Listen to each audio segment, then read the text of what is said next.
शहदाद कोट जा असां तव्हांजो पंहिंजो मेज़बान शाहिद अमान हाज़िर आहियां। अॼु असांजे स्टूडियो में असां सां गॾु मौजूदु आहे शहदाद कोट जी समाजी शख़्सियत ऐं GDA जो सूबाई अॻवान मोहतरम मीर मुज़फ़र बिरोई साहब ऐं प्रेस क्लब शहदाद कोट जो सदर गनी मुजाहिद देसू साहब। साईं तव्हांखे असां पंहिंजे प्रोग्राम में पलिकार चवंदा। सर, शहदाद कोट समेत पूरी सिंध में अॼु लॉकडाउन जो 7हों ॾींहुं आहे ऐं उन हवाले सां तव्हां हिन लॉकडाउन खे कीअं था ॾिसो ऐं जेको ख़ासि तौर ते जेके ग़रीब मिसकिन ॾिहाड़ी ते कमु कंदड़ मज़दूर आहिनि उन्हनि जी हिन वक़्तु ॾाढी कसम पसरी जी ज़िंदगी गुज़रे थी, उहे उन्हनि खे ॾाढी तकलीफ़ुनि सां मुंहुं ॾियणो पवे थो। तव्हां इन बारे में छा चओ? बिस्मिल्लाह रहमान रहीम। महिरबानी शाहिद भाई ही सुठे वक़्त ते सुठो प्रोग्राम करण लाइ। बेसिकली शहदाद कोट खे इहो एज़ाज़ वञे थो त पूरी सिंध में सिविल सोसाइटी जेका आहे सिर्फ़ु शुरूआत शहदाद कोट में कई। हिकिड़ो असां मॉनिटरिंग सेल क़ाइमु कयोसीं। उन मॉनिटरिंग सेल जेको प्रेस क्लब शहदाद कोट में मौजूदु आहे उन में सभ खां पहिरियां असां सहाफ़ी दोस्तनि वटि मां पाण हलियो वियुमि, उन्हनि खे एतमाद में वरितो। उन खां पोइ शहर जा जेके बि सियासी दोस्त आहिनि उन्हनि खे एतमाद में वरितो। समाजी दोस्त आहिनि, सभिनि गॾिजी हिकिड़ी मॉनिटरिंग सेल क़ाइमु कईसीं पहिरें ॾींहं खां वठी। उन में जेको पहिरियों फेज़ असांजो हुयो उहो कोऑर्डिनेशन जो हुयो त असांखे तमामु सिविल सोसाइटी, सियासी समाजी दोस्त, सहाफ़ी प्लस में इंतिज़ामिया ऐं सोसाइटी सभिनि खे असां कोऑर्डिनेशन असांजी हुजे ताकी हीउ ॾुखियो वक़्तु जेको आहे हिन टाइम मां सम्झां थो पूरी इंसानियत जे मथां इम्तिहान आहे। हिन टाइम हीअ वबा जेका फैलिजी वई आहे कोरोना वायरस, हिन टाइम मज़हबी, सियासी, समाजी, रंग, नसल, ग़रीब, अमीर ही सभिनि लाइ साॻियो मसइलो आहे। इन करे असां सभिनि खे घुरिजे पियो त असां सभु गॾिजी कमु कयूं। असां कोऑर्डिनेशन जे लाइ हिकु जेका सेल क़ाइमु कईसीं, अल्हम्दुलिल्लाह उनजी इहा कामयाबी आहे जो अॼु असां शहदाद कोट जी सिविल सोसाइटी उहे सभु ऑन बोर्ड आहियूं, सभु राब्ते में आहियूं। इंतिज़ामिया असां सां राब्ते में आहे, आम शहरी असांजी ॻाल्हि सम्झे थो, ॿुधे थो। उन खां सेकेंड फेज़ जेको असांजो हुयो उहो अवेयरनेस जो। असां हैंडबिल बि विरायासीं, असां लाउड स्पीकर जे ज़रिए शहर में ॿुधाईसीं, सोशल मीडिया जे ज़रिए। मां सम्झां थो शहदाद कोट में हिन सेल जे थ्रू ॾाढी अवेयरनेस को पहुचे, खान सिजावल ऐं हिन में पहुचे। हाणे जेको असांजो ॾुखियो मरहलो आहे हाणे शुरू थियो आहे रिलीफ वारो। रिलीफ में उहा शइ अचे थी त असांजो राशन जेको आहे मोस्टली जेको मुंहिंजी असेसमेंट मां कई आहे कुझु ॾींहंनि खां, छो जो असां सियासी माण्हू आहियूं, आम माण्हू असां सां बि राब्तो करे थो, त 40% हिन टाइम शहदाद कोट जो जेको मज़दूर तबिको आहे उहो बुख ते वेठो आहे। हर वार्ड में मुंहिंजी जेका पर्सनल असेसमेंट थी आहे उहा वधी बि सघे थी। मां सम्झां थो 200 खां 250 ख़ानदान अहिड़ा वेठा आहिनि जेके बुख ऐं बदहाली ते वेठा आहिनि, जंहिंजे लाइ हिन महिल ताईं सिंध गवर्नमेंट जा ऐलानात त असांखे ॿुधण में आया आहिनि ऐं मूंखे ॿुधण में आयो आहे त 2 करोड़ रुपए जो बजट जेको आहे हिकु ज़िले लाइ ॾिनो वियो आहे, जेको काफ़ी घटि आहे। 2 करोड़ जो बजट राशन जे हवाले सां तमामु घटि आहे ऐं मां सम्झां थो इहो बदतरीन तरह लॉकडाउन खे इहो जेको आहे मुकमिल नाकाम कंदो। जेकॾहिं हिननि सही तरीक़े सां बुख ऐं बदहाली ख़तमु न कई। मां इंतिज़ामिया खे ऐं चूंडियल नुमाइंदनि खे, चीफ मिनिस्टर साहब खे हितां पैगाम ॾियां थो त जेकॾहिं हुननि वटि वसाइल न आहिनि हिन मसइले खे हल करण लाइ त हू सिविल सोसाइटी खे ऑन बोर्ड वठनि, असांखे गॾु विहारनि। असां शहरनि खे हिते मालदार माण्हू घणा वेठा आहिनि, असां गॾिजी बि, छो जो हिन टाइम असांखे हर सूरत में एट एनी कॉस्ट माण्हुनि खे फूड पहुचाइणो आहे, राशन पहुचाइणो आहे, चाहे उहो हुकुमरान पहुचाइनि या असां पहुचायूं या आम माण्हू, लेकिन असांखे सभिनि खे गॾिजी उन ते कमु करण जी सख़्तु ज़रूरत आहे। ॿी सूरत में मां नथो सम्झां त हीउ लॉकडाउन कुझु ॾींहंनि ताईं ॿियो जारी रहंदो, हीउ माण्हू पाण रोड ते निकिरी वेंदा। गनी मुजाहिद साहब, तव्हां प्रेस क्लब शहदाद कोट में जेको मॉनिटरिंग सेल क़ाइमु कयो आहे उन आम माण्हुनि ताईं केतिरो रिलीफ ॾिनो आहे, उन बाबति तव्हां छा चवंदव? बिस्मिल्लाह रहमान रहीम। शहदाद कोट जे आवाज़ जे तवसुल सां तव्हांजो शुक्रिया अदा कयां थो त इहे जेको अचानक इंसानी बहरान पैदा थियो आहे कोरोना वायरस जे हवाले सां, इंसानियत ते जेको हमिलो थियो आहे सो उनखे रोकण जे हवाले सां तव्हांजो किरदारु नुमाया आहे। असांजो शहदाद कोट प्रेस क्लब हिकु क़ौमी नोयत जो ऐं आवाम जो घर आहे, सो इन हवाले सां असां महसूसु कयोसीं त हे हिकु वॾो अदारो आहे। हिन अदारे खे, हिन इंसानी बहरान खे ख़तमु करण जे हवाले सां छो न कदम आणिजे। उन सिलसिले में गबर खान आहे या ॿिया केतिरा ई असांजा सियासी अॻुवान आहिनि, उन्हनि अचे प्रेस क्लब में असांखे रिक्वेस्ट कई त असां हिते हिकिड़ो आगाही सेल क़ाइमु कयूं ऐं कमेटी ठाहियूं। उहा कमेटी सभिनी फ़र्दनि ते मुश्तमिल आहे, जंहिंमें सियासी, समाजी, मज़हबी, वापारी ऐं हर मकतबे फ़िक्र जा उन में अॻुवान शामिल आहिनि। उन्हनि ते मुश्तमिल हिकिड़ी कोऑर्डिनेशन कमेटी असां ठाही आहे जेका अवेयरनेस पैदा थी करे। आम माण्हू ताईं इहा ख़बर न हुई त हे कोरोना वायरस छा आहे, हिन जो हमिलो असां ते कीअं थींदो, उन ताईं सुजागी पैदा करण जे हवाले सां असां सभई कठे थिया आहियूं ऐं घणी क़दुरु असां कामयाबु विया आहियूं। उन्हनि माण्हुनि ताईं पैगाम असां पुॼायो आहे त भई हे ख़तरनाक मर्ज़ आहे, हे हर फ़र्द ते हमलावर थी सघे थो, उनजे लाइ असांखे एहतियात करणु घुरिजे, असांखे पंहिंजे घरनि ताईं महदूद हुअणु घुरिजे। छो त सिंध हुकूमत, ख़ासि तौर पाकिस्तान हुकूमत इन बहरान जे हवाले सां तमामु घणो अॻिते निकिरी चुकी आहे ऐं असां शहरनि ते, असां माण्हुनि ते इहो फ़र्ज़ु थो पुॼे त असां इन बहरान खां कीअं निकिरूं ऐं इन वायरस खां पाण खे कीअं महफ़ूज़ रखूं। सो उन हवाले सां असांजी जेका आहे जागृता मुहिम हले थी, काफ़ी क़दुरु असांखे कामयाबी मिली आहे, माण्हुनि खे असां सुजागी ॾिनी आहे। हर माण्हू हाणे इहा सोच धारे थो, 5 माण्हुनि ते मुश्तमिल असांजो जथो न हुजे, हर माण्हू पंहिंजे घर ताईं महदूद हुजे ऐं घर खां जे ज़रूरत हार पंहिंजे कंहिं बि कम जे सिलसिले में निकिरे थो त हिकिड़ो फ़र्द निकिरे, ॿिया फ़र्द पंहिंजे घरनि ताईं महदूद हुजनि, महफ़ूज़ हुजनि। सो असांखे काफ़ी कामयाबी मिली आहे ऐं असांखे फ़ख़ुरु आहे त शहदाद कोट प्रेस क्लब ही वाहिद अदारो आहे जेको हिन शहर जी मुसीबत में शहरनि सां बाहि मिली रहियो। साईं, तव्हां सियासी माण्हू आहियो, तव्हां यकीनन पूरी सिंध हिन वक़्तु शहदाद कोट ऐं कुबो सैद खान ते तव्हांजी तमामु गहरी नज़र आहे। हेॾी वॾी अवेयरनेस हुजण जे बावजूदि टेलीविज़न, अख़बारूं, सोशल मीडिया, उन समय ते जेके बि इदारा आहिनि उहे हिन जी अवेयरनेस ॾियाराइनि पिया त माण्हू घरनि ताईं महदूद रहनि, पर हिन वक़्तु जेके शहर शहदाद कोट ऐं कुबो सैद खान जा जेके ॿाराड़ी वारा इलाइक़ा आहिनि, उतां असांखे ॿुधण में अचे थो त माण्हू घरनि में नथा वेहनि, साॻी तरीक़े सां रोडनि ते, पंहिंजनि चौकनि ते वेहनि था। त इन्हनि खे रोकण जे लाइ इंतिज़ामिया या जेको आम माण्हू आहे उहो कहिड़ो किरदारु अदा करे, उन्हनि खे छा करे जो उहे पंहिंजे घरनि ताईं पाण खे रखनि।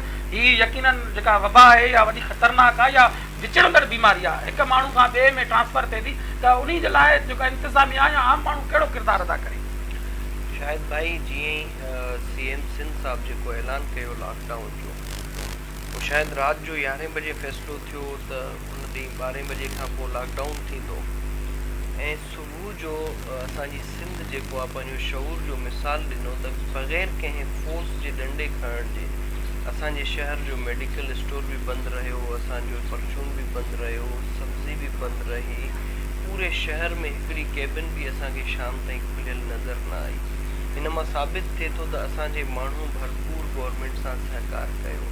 बाक़ी रही ॻाल्हि रोडनि ते माण्हुनि जे बीहण जी ऐं 5% या 10% माण्हू जेके घरनि मां निकिरनि था, इहो हाणे इंतिज़ामिया जो इम्तिहान आहे त उन्हनि जे लाइ कानून बि मौजूदु आहे, उन्हनि लाइ तरीक़ो बि मौजूदु आहे, उन्हनि लाइ मैकेनिज़म बि मौजूदु आहे त उन्हनि खे कीअं झलिजे। हिन 10% खे तव्हां ईअं नथा चई सघो त माण्हू नथा सम्झनि। इहो इंतिज़ामिया लाइ काफ़ी आहे त 90% माण्हू उन्हनि जी शइ ते घरनि में वेही रहिया, कारोबार बंदि थियो, शहर बंदि थियो। बदकिस्मती इहा आहे त असांजा इदारा एतिरा तबाह कया विया आहिनि जो हिते प्रोफेशनल माण्हू ई न आहिनि इदारनि में।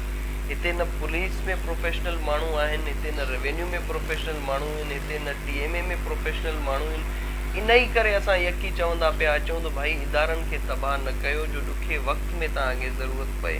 मां सम्झां थो हे इदारनि जी पंहिंजी कोताही आहे जो ही 5% माण्हुनि खे कंट्रोल नथा करे सघनि। जीअं ई लॉकडाउन शुरू थियो त पहिरें ॾींहंनि में बिजली बंदि हुई असांजे पाड़नि में। हाणे तव्हां कीअं तसवुरु करे सघो था जो हिकिड़े 800 फुट जे घर में 20 भाती वेठा हुजनि, बिजली बंदि हुजे, उहो कीअं अंदरि घर में वेही सघे थो।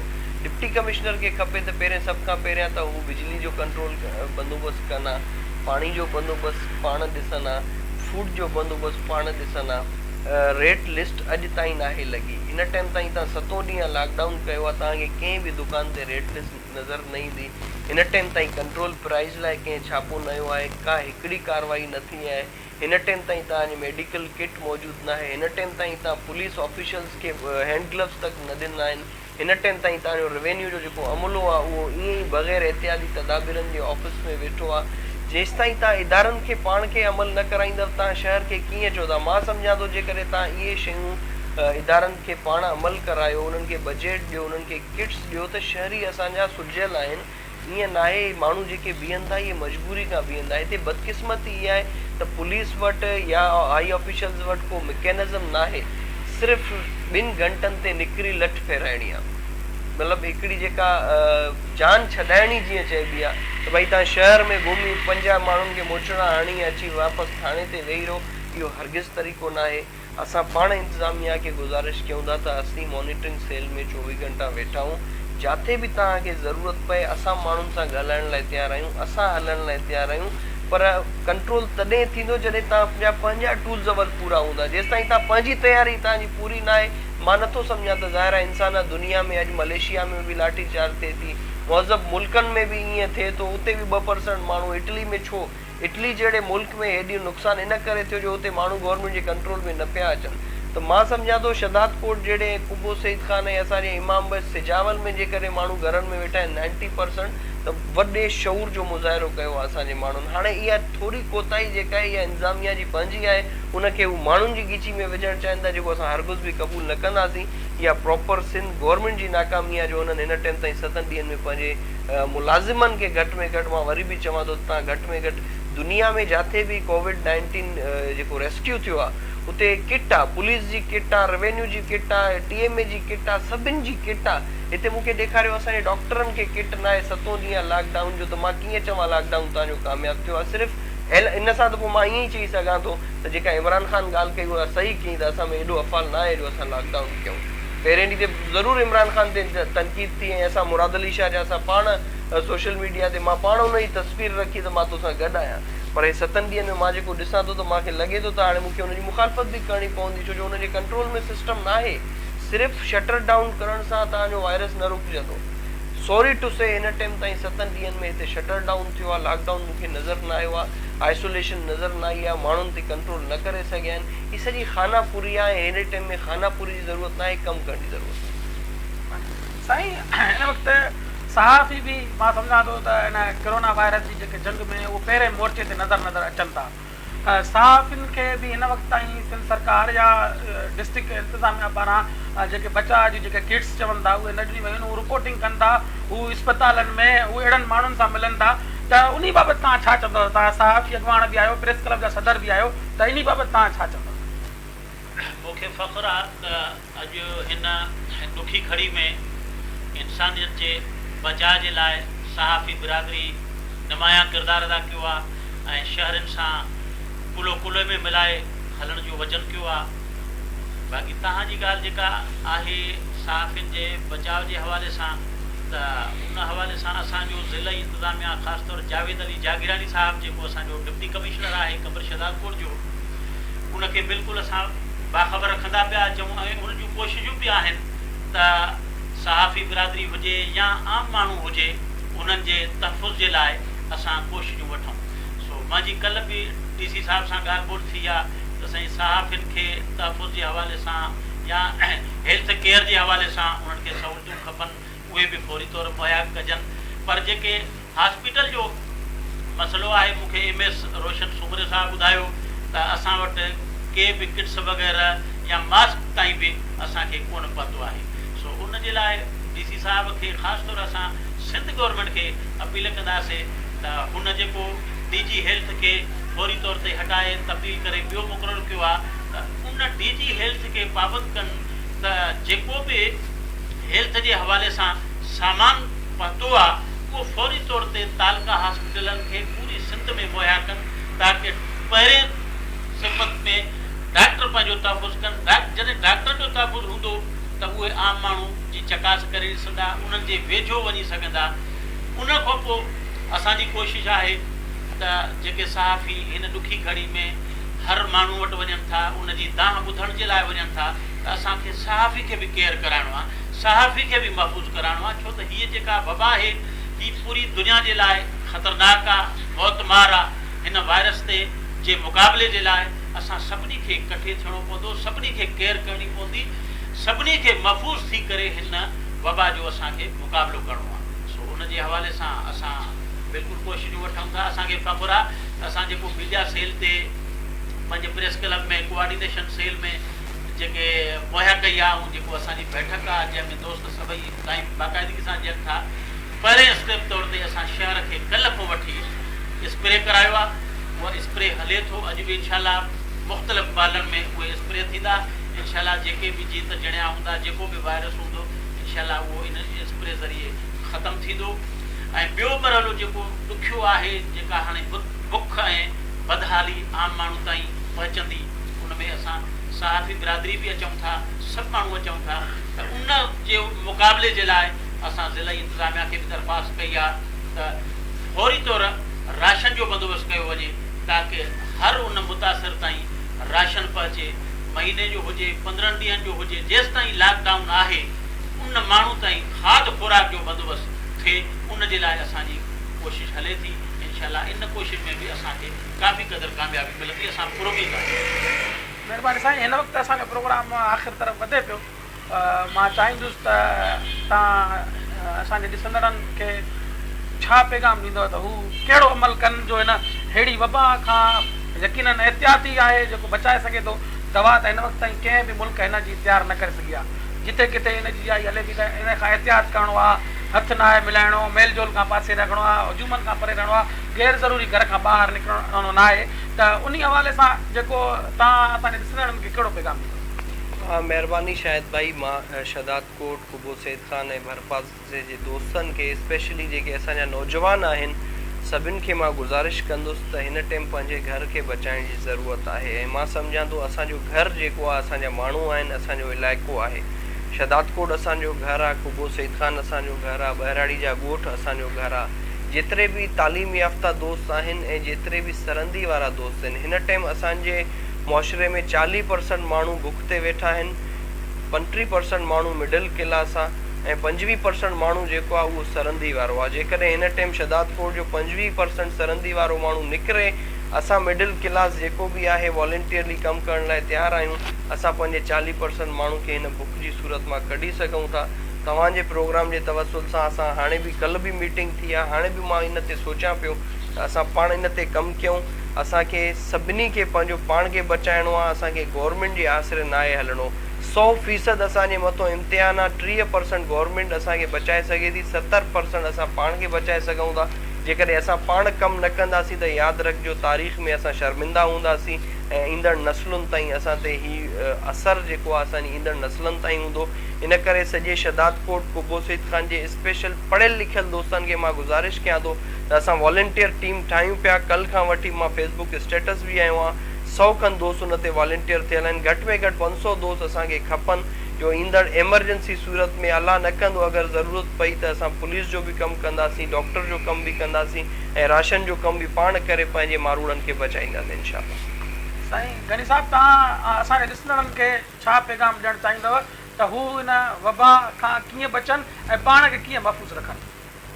सभ खां पहिरीं त मां पंहिंजे सहाफ़ी बिरादरी खे अपील कंदुसि, छो त कल्ह पंजाब में 3 सहाफ़ी कोरोना वायरस जे लपेट में आया आहिनि, पंहिंजो जेके फ़राइज़ अंजाम ॾियनि पिया। मां पंहिंजे शहदाद कोट जी सहाफ़ी बिरादरी खे बि अपील कंदुसि त मजबे खां या अहिड़े सूरतहाल खां पासे रहनि, पंहिंजी रिपोर्टिंग जारी रखनि। इहा हिननि जी क़ौमी ज़िम्मेवारी आहे, उन्हनि जो फ़र्ज़ु आहे, पर एहतियात कनि, छो त हे वायरस हर माण्हू ते हमलावर थिए थो। हे नथो ॾिसे त हे केरु आहे, सिर्फ़ु इंसानियत ते हिन जो वार आहे। सो उन जे लाइ सहाफ़ी बिरादरी वधि खां वधि एहतियात करे ऐं आम माण्हू खे, आवाम खे बि मां अपील कंदुसि, शहरनि खे अपील कंदुसि त असां जेको दुकानदार, जीअं किराना मर्चेंट एसोसिएशन आहे, इन्हनि जा दुकान आहिनि, मेडिकल स्टोर्स आहिनि ऐं जेको आहे सो सब्ज़ी फरोश आहिनि, इन्हनि जा दुकान असां जेको परमिट वारो सिलसिलो हुयो, गवर्नमेंट जो सरकारी परमिटियूं जेके हुयूं उहे असां ख़तमु कराए सुबुह खां 8 खां वठी 5 बजे ताईं इन जो सिलसिलो ख़तमु करायो आहे। इहे दुकान खोलनि, पर ख़ुदारा एहतियात कनि, हैंड वॉश रखनि ऐं माण्हू जेको बि ग्राहक हिननि ॾे अचे थो उन्हनि खे 3-3 फुट ते 3-3 ते गज़ ते फ़ासिलो रखी करे उनखे पंहिंजो सौदो ॾियनि। माण्हुनि खे वधि में वधि हिदायत कनि त माण्हू परे परे खां जेको आहे सो अचे पंहिंजूं ख़रीदारियूं कनि ऐं एहतियात कनि, पंहिंजे घरनि ताईं महदूद हुजनि। टोलनि जी सूरत में माण्हू न बीहनि त इहो खेनि उन्हनि जे सिहत लाइ फ़ाइदेमंद आहे। असां सभिनी जी इन में बहितरी आहे। महिरबानी साईं, तव्हां असांजे मेज़बाननि जी ॻाल्हि ॿोल ॿुधी। हाणे पंहिंजे मेज़बान शाहिद अवान खे ॾींदा इजाज़त। वरी इनशाला ॿिए ॾींहं ते वरी ॿिए महिमाननि सां गॾु तव्हांजो पंहिंजो मेज़बान शाहिद हाज़िर थींदो। अलाह ॿेली जी असीं। बिस्मिल्लाह रहमान रहीम। प्रोग्राम शदात कोट जे आवाज़ सां तव्हांजो पंहिंजो मेज़बान शाहिद अवान हाज़िर आहियां। अॼु असांजे स्टूडियो में असां सां गॾु मौजूदु आहे शदात कोट जी समाजी शख़्सियत ऐं GDA जो सूबाई अॻवान मोहतरम मीर मुज़फ़र बिरोई साहब ऐं प्रेस क्लब शदात कोट जो सदर गनी मुजाहिद देसो साहब। साईं, तव्हांखे असां पंहिंजे प्रोग्राम में पलिकार थियूं था। सर, शदात कोट समेत पूरी सिंध में अॼु लॉकडाउन जो 7हों ॾींहुं आहे ऐं उन हवाले सां तव्हां हिन लॉकडाउन खे कीअं था ॾिसो ऐं जेको ख़ासि तौर ते जेके ग़रीब मिसकिन ॾियाड़ी ते कमु कंदड़ मज़दूर आहिनि उन्हनि जी हिन वक़्तु ॾाढी